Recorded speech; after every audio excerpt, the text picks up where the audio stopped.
Qaysar asari. Qaysar bu shunchaki sevgi va kuch-qudrat haqidagi hikoya emas, balki inson qalbining eng nozik va qarama-qarshi tuyg'ulari to'qnashadigan asardir. Hikoya markazida zulmat va hokimiyat olamida ulg'aygan yigit bilan pokiza, iymonli qizning taqdiri turadi. Qahramonlar tanlovi faqat o'z hayotlari emas, balki atrofdagi insonlar taqdirini ham o'zgartiradi. Asarda turli zamon, turli makon va taraqqiyotning turli kashfiyotlari yonma-yon kelganda hayron qolishingiz tabiiy.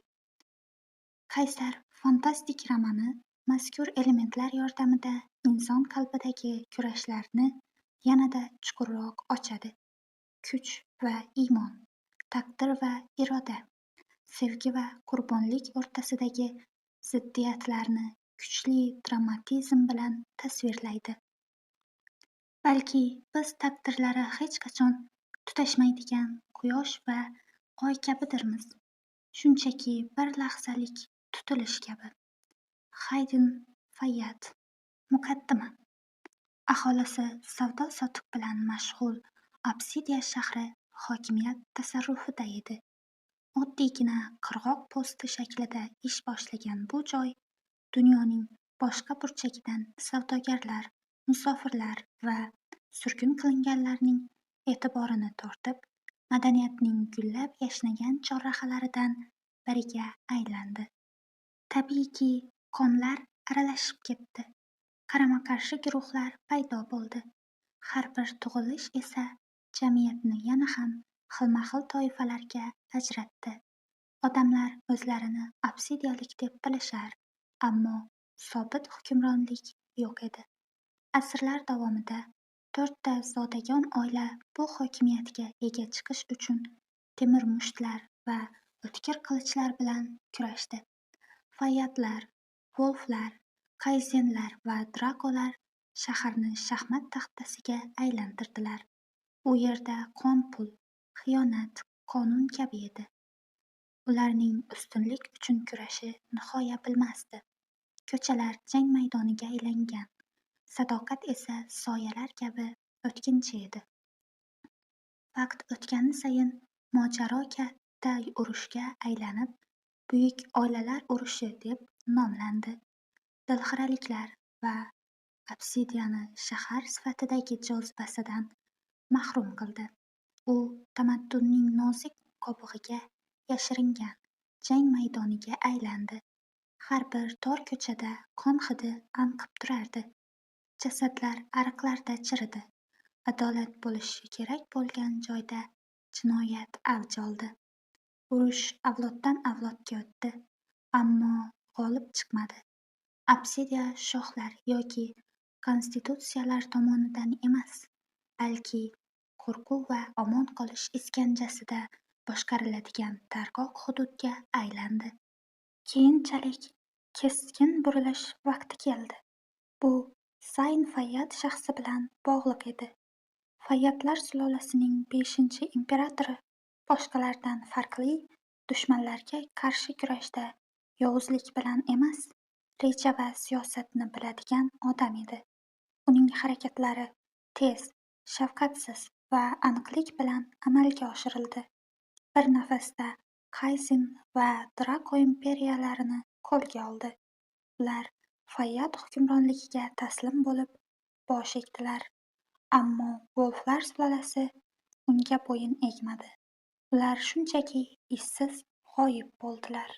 Birorta ham merosxo'r qolmadi. Ularning uylari tashlab ketildi. Boyliklari egasiz qoldi. Jasadlari topilmadi.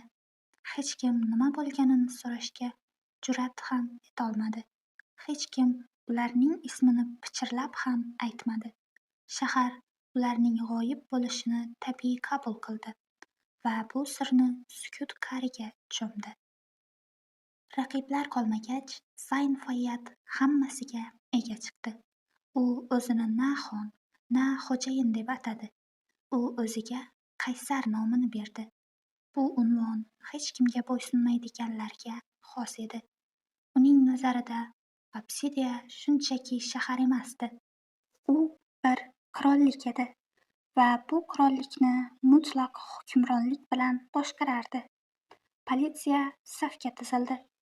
Siyosatchilar qo'g'irchoqqa aylandi. Mer esa saylovda kim g'alaba qozonishidan qat'iy nazar qaysarning xohishiga ko'ra xizmat qilardi. Taxt ko'rinmasdi, ammo uning qudrati shaharning har bir burchagida sezilib turardi. Urush tugagach, xuddi qonga belangan polni berkitib turgan ipak parda kabi Obsidiyada tinchlik qaror topdi. Omon qolgan oilalar qurollarini tashlashdi. Zotan endi jasadlar ustidan emas, balki korporatsiyalar orqali o'z imperiyalarini barpo etishni tanlashgandi. Obsidiya jadal o'sish davriga qadam qo'ydi. Yonib ketgan binolar o'rnini shishali osmono'par binolar egalladi. Yorqin chiroqlar eski jaholatlarni yashirdi. Shahar global iqtisodiy qudrat markaziga aylandi. Ammo taraqqiyot zulmini o'chirib yubormadi. Uni shunchaki niqobladi xolos. Boylar yanada kuchliroq bo'ldi, chunki ularni mavqei va tizimdagi poraxo'rlik himoya qilardi.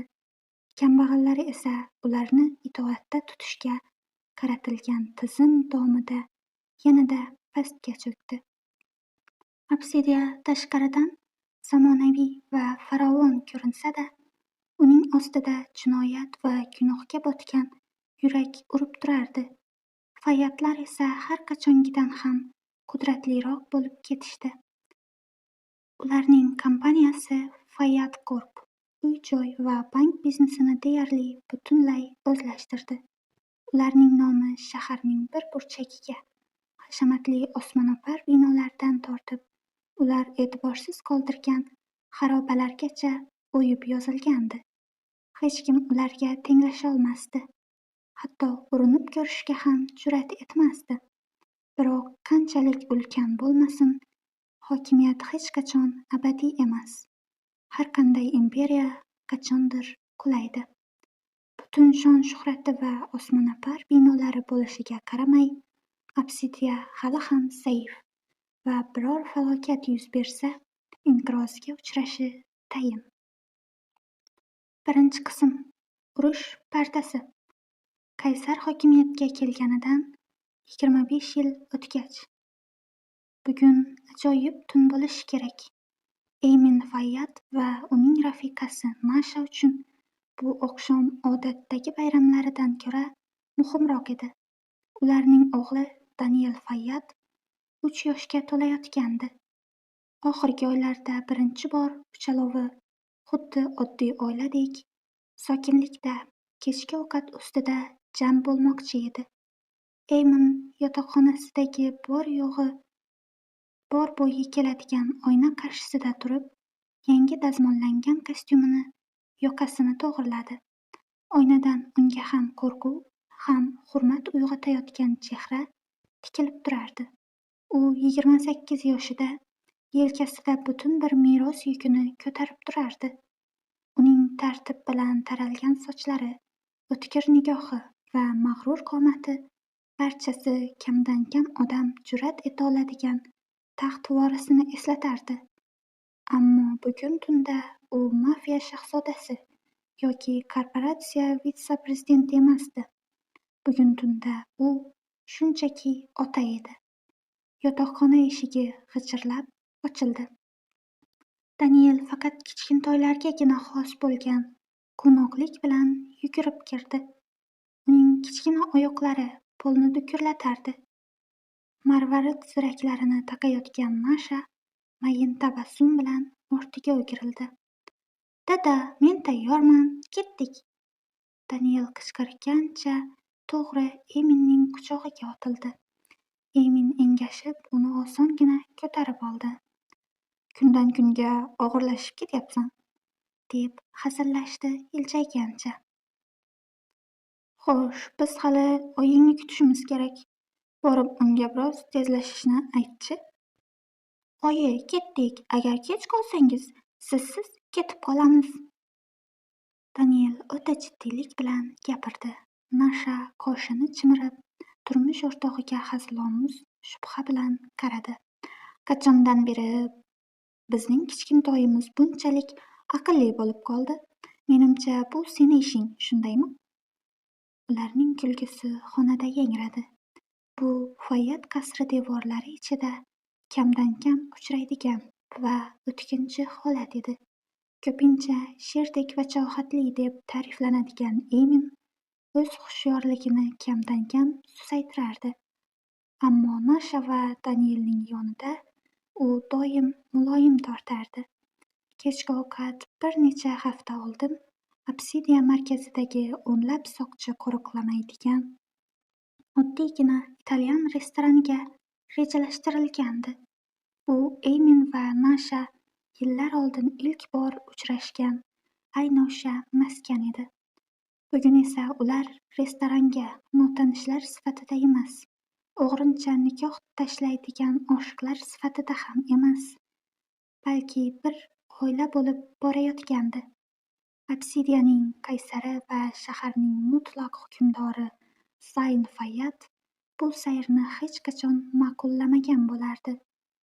Uning uchun qo'rg'ondan tashqarida qolaversa, soqchilarsiz ovqatlanish nafaqat ahmoqlik, balki ehtiyotsizlik ham edi.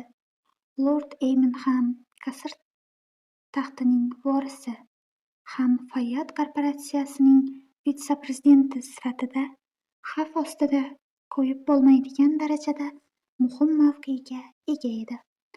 Ammo bugun tunda Emin qoidalar yoki himoya haqida qayg'urmasdi. U qal'a ichida yashashdan har bir qadamini poylaydigan soqchilardan charchagandi. O'g'li usiz ulg'ayayotgan bir paytda siyosatchilarga soxta tabassum qilishdan charchagandi. Bunga ishonching komilmi? Deb so'radi Nasha. Mashina shahar bo'ylab ketayotganda yo'lovchi o'rindig'idan past ovozda uning ovozi mayin, ammo ichida xavotir bor edi. Agar otam bilib qolsalar, qattiq g'azablanishlari mumkin. Eminning ko'zlari yo'lda edi. Bu qo'lini cho'zib rafiqasining qo'lidan tutgan mahal sharhar chiroqlari old oynaga jilvirandi. Mayli, g'azablanaversinlar. Bu oqshom bizniki. Sen va Daniel shunchaki zavqlaninglar. Qolganini o'zim hal qilaman. Nasha uning qo'lini siqdi. Erining taftidan yuragi hapriqib ketdi. So'ng engashgancha uning yuzidan o'pdi. Bu so'zsiz harakatlar minnatdorchilik belgisi edi. Emin sulolasi bunyod etgan imperiya uchun juda ko'p narsadan voz kechgan edi. Biroq bugun tunda u oilasini, garchi bir necha soatga bo'lsa-da, ularning yonida bo'lishini tanlayotgandi. Emin anchadan beri oilasi bilan shunday samimiy va baxtli vaqt o'tkazmagan edi. U oxirgi marta qachon ortiga bexavotir qarab kulgani yoki biror xavfni o'ylamasdan jilmayganini zo'rg'a eslay olardi. Bu oqshom u endi qaysarning o'ng qo'li emasdi. U shunchaki yo'qotilgan onlarining o'rnini to'ldirayotgan oddiy inson edi. Qal'adan shahargacha bo'lgan yo'l 20 daqiqadan ko'pga cho'zilmadi. Yo'l davomida mashina ichi hikoyalar, hazil-huzullar va qiyomiga yetkazilmagan sho'x qo'shiqlarga to'ldi. Ular dunyoning shafqatsizligidan xoli bo'lgan quvonch timsoli edilar. Ammo quvonch ham xuddi tinchlik kabi ko'pincha omonat bo'lardi. Ularning hech biri o'z taqdirlarini belgilaydigan lahza sari to'g'ri ketayotganini bilishmasdi. Obsidiya markazidagi italyan restoraniga yaqinroq joyda jiloli qora peshtoqida Fayyad nomi yozilgan osmono'par bino ichida boshqa bir voqea sodir bo'layotgandi. Bu kuch-qudrat va nufuz timsoli bo'lmish Fayyad korporatsiyasining bosh qarorgohi edi. Bu kecha u yerda qaysarning yana bir o'g'li bor edi. Haydin Fayyad billur qandillar va yaltiroq qora marmar bilan bezatilgan hashamatli majlislar zalida to'rdagi kursida viqor bilan o'tirardi. Qora kostyumi uning qomatiga juda mos tushgan, barmoqlari orasida esa chala tutatilgan sigara turardi. Uning yuzi xotirjam ko'rinsa-da, sarmoyadorlar guruhi taqdimot o'tkazayotgan bir paytda o'tkir nigohlarini zalning to'ridagi katta raqamli ekranga qadagandi. Haydn ular orasida eng yoshi bo'lsa ham, o'zini hokimiyat sohibidek erkin tutardi. Uning ruhiyatida sovuqqonlik sezilsa-da, takabbur emasdi. Timqora, silliq qilib orqaga taralgan sochlari Yaqin Sharq salobati va Yevropa nafisligining uyg'unlashuvidan chehrasiga yanada ko'rk bag'ishlardi. Oqish teri, qirrali jag', ko'zlari esa sirli va tushunarsiz edi. Uning tomirlarida fayyadlar qoni oqayotgani yaqqol sezilar va buni zaldagi har bir odam his qilib turardi. Atrofidagi ovozlar g'ong'illashga aylangan mahal Haydn bilagidagi hashamdor soatiga ko'z tashlab qo'ydi. Soniyalar imillab o'tardi.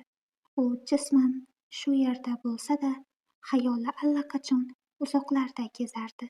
U bu yerda bo'lishni istamasdi, ayniqsa bu oqshom. Bu uchrashuv aslida uniki emasdi. Shu kuni ertalab uning akasi Fayyad, korporatsiyasi vitse-prezidenti Lord Emin uning ishxonasi eshigida xijolatomuz jilmaygancha kichik bir iltimos bilan turardi. Bugungi uchrashuvda o'rnimga qatnashib turolmaysanmi? Nasha ikkimiz Danielni tug'ilgan kuni munosabati bilan ko'chaga olib chiqmoqchimiz. Akasining so'zlari Haydnning xayolidan ketmayotgandi. U bir zum ikkilanib turdi.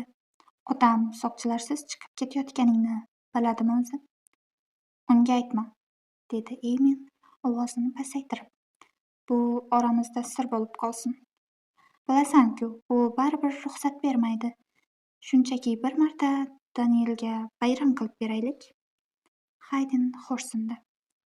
Ich-ichidan baribir rozi bo'lishini bilib turardi. O'zining vazmin tabiatiga qaramay, uning akasiga nisbatan mehri bo'lakcha edi.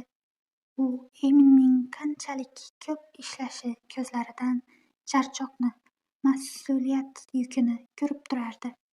Shuning uchun istamaygina bo'lsa-da rozi bo'ldi. Majlis ortiqcha dabdabalarsiz yakunlandi. Sarmoyadorlar birma-bir o'rinlaridan turib, bosh egib Haydnning oldiga kelishdi va chuqur hurmat belgisi sifatida uning qo'lini o'pish uchun qo'l uzatishdi. Qaysarlik hali unga tegishli bo'lmasa-da, hokimiyat allaqachon uning yelkalarida ko'rinmas haybatdek o'rnashgandi. Rahmat, Lord Haydn. Marhamat qilib, Lord Qaysarga bizning salomimizni yetkazsangiz, dedi sarmoyadorlardan biri yon tomonga o'tib. Haydn javob bermay majlislar zalini tark etdi. Bu binodan chiqqach, shaxsiy qo'riqchisi yo'l chetida turgan qora rangli Mercedes-Benz eshigini ochdi.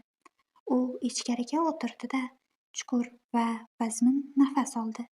Qaysarning o'g'li bo'lgani bois, ularni qo'riqlash uchun orqadan yana bir mashina kuzatib kelardi. Qoraytirilgan oynadan shahar manzarasi xira bo'lib o'tib turar. Birdan mashina sekinlashdi. Nimadir sodir bo'lgandi. Mashinalar harakati butkul to'xtab qoldi. Shu payt-ya, dedi Haydn past ovozda. Oldinda avariya bo'libdi, deb javob berdi haydovchi. Dirkamiz g'ildiragi chiqib ketibdi. Butun yo'l to'silib qolgan. Qancha vaqtga? Aniq bilmayman, janob. Anchaga cho'zilishi mumkin. Old oynadan tinmay chalinayotgan signallarning ovozi eshitilar. Miltillayotgan chiroqlar ko'rinib turardi. Tirkama chorrahada ko'ndalang bo'lib qolib, deyarli barcha yo'llarni to'sib qo'ygandi. Hatto orqa ko'chalar ham ortga qayrilishga urinayotgan mashinalar bilan to'lib ketgan edi. Haydn tishini tishiga qattiq bosarkan, charm o'rindiqqa suyandi. So'ng asabiylashgancha oynadan tashqariga tikildi. Shu payt nimadir e'tiborini tortdi. Xira ko'cha chiroqlari ostida 2 nafar kichik bola sovuq yo'lka chetida uxlab yotardi. Ust-boshlari yirtiq-yamoq, yuzlariga kir va chang o'tirib qolgan. Oldilarida zanglagan temir kosa turar, uning ichida bir burda nonga ham yetmaydigan bir nechta xira kumush tangalar bor edi. Haydinning nigohi ularda qotib qoldi. U mashina eshigini ochdi. "Janob, iltimos, tashqariga chiqmang, bu xavfli", degan ovoz keldi ortidagi qo'riqchi mashinalarning biridan. "Ko'p qolmayman, ozgina toza havo kerak". U ko'chaga chiqdi. Salqin tun havosi yuziga urildi. Shovqin qilmaslikka harakat qilib, sekin bolalar tomon yurdi. Uning yaltiroq tuflisi tosh yo'lkada yengil tovush chiqarardi, lekin bolalar qilt etmadi. Ular yonlarida engashib turgan odamdan bexabar, shirin uyqu og'ushida edilar. Haydin cho'ntagiga qo'l solib, yangi Obsidiya dollaridan bir dasta chiqardi. Pullarni belidan bukladi va kosa ichiga tangalar yoniga qo'ydi. U hech narsa demadi. Bunga hojat ham yo'q edi. U qayta o'rnidan turganida ko'ksida g'alati bir his paydo bo'ldi. U bu hisni nima deb atashni bilmasdi. Rahmdillikmi, aybdorlikmi, aniq aytolmasdi. U faqat bir narsani ichida nimadir biroz bo'lsa-da o'zgarganini his qildi. Ehtimol, dunyo haddan tashqari shafqatsiz bo'lib ketgandir. Yoki u ko'p yillarini eng baland oltinga burkangan koshonada o'tkazib, bunday nochorlik nima ekanini unutib qo'ygandir. Lord Eymin va uning oilasi reja qilingandek italyan restoraniga yetib kelishdi. Kirish joyida orasida kiyingan ofitsiant qo'llarini qovushtirgancha ularni kutib turardi. "Janob Eymin, marhamat, bu yoqqa", dedi u hurmat bilan bosh egib. Eymin bir muncha sovuqqonlik bilan bosh irg'adi va restoranga kirdi. Bu joy qanchalik katta bo'lmasa-da, o'ziga xos jozibasi bor edi. Devorlarga vaqt o'tishi bilan ranglari xiralashgan, ammo o'z tarovatini yo'qotmagan eski moy bo'yoqli suratlar osilgandi. Havoda erigan pishloq va pomidor qaylasining hidi anqirdi. Boshqa oilalar sokin va mamnuniyat bilan ovqatlanishar, endigina kirib kelgan odamni mutlaqo sezishmagandi.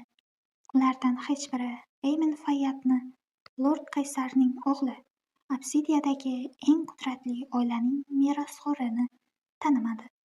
Garchi Fayyad nomi butun shahar bo'ylab pichirlab aytilsa ham, u ko'pincha kuch-qudrat, boylik hamda nazorat bilan uyqash bo'lsa-da, bu ism ortidagi chehralar ko'pchilik uchun sir bo'lib qolayotgan edi. Fayyadlar omma oldida kamdan-kam ko'rinish berishardi.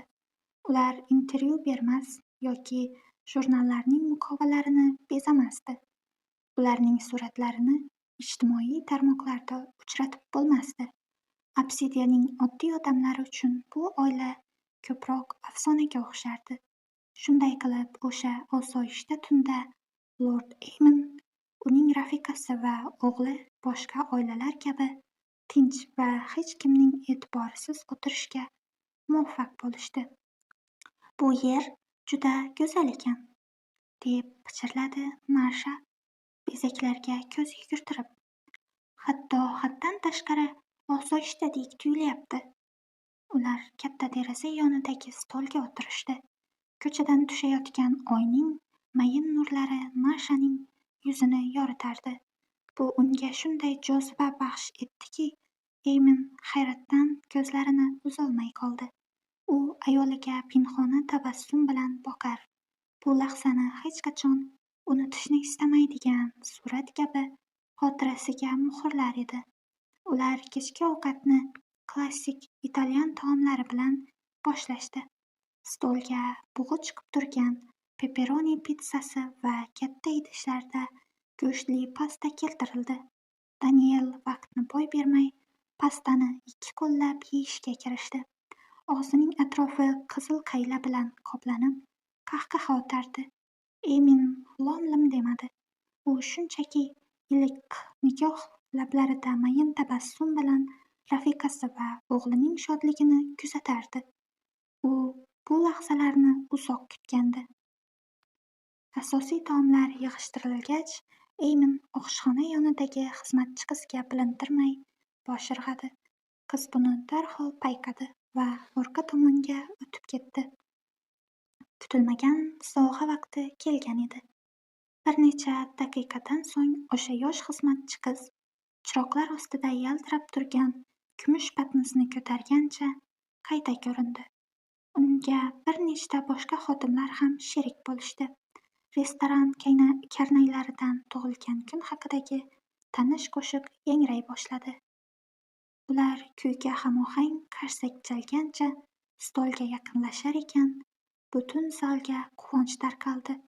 Hatto yon atrofdagi oilalar ham jilmayib, birga qo'shiq kuylashdi.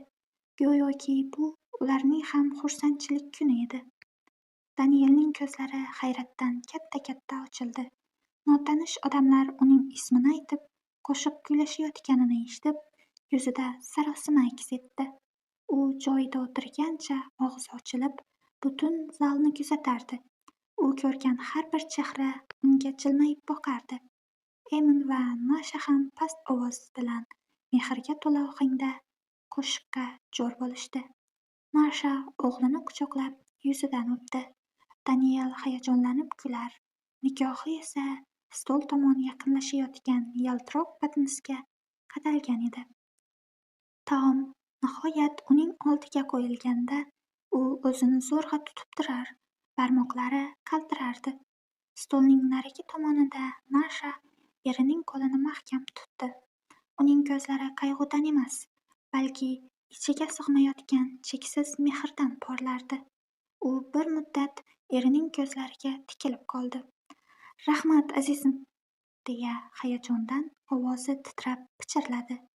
Emin ham unga jilmayib javob qaytardi va rafiqasining qo'lini muloyimlik bilan ushladi. U xizmatchi qizga kutilmagan sovg'aning so'nggi qismini ochish uchun ishora qildi. Xizmatchi qiz qopqoqqa qo'l uzatib, uni sekin ko'tardi. Shu lahzada butun stol sukunatga cho'mdi. Kayfiyat o'zgardi. Nashaning nafasi ichiga tushib ketdi. Uning ko'ksi bir marta keskin ko'tarilib tushdi. Danielning yuzidagi quvonch qotib, o'rnini sarosima egalladi. Eminning rangi o'chib ketdi. Idishda tort yo'q edi. Kumush qopqoq ostida mutlaqo boshqa narsa yotardi. Sovuq po'lat, o'ralgan mis simlar, yon tomonida bir maromda miltirab turgan kichkina qizil chiroq. Buyum jimjitlik bilan qo'rqitardi. U bombaga o'xshardi. So'ng hamma o'zini abadiyatga singib ketgandek his qilib, bir lahzada atrofdagi dunyo ular uchun zulmatga burkandi. Ijro etuvchi Farangiz Murodova. Davomi bor.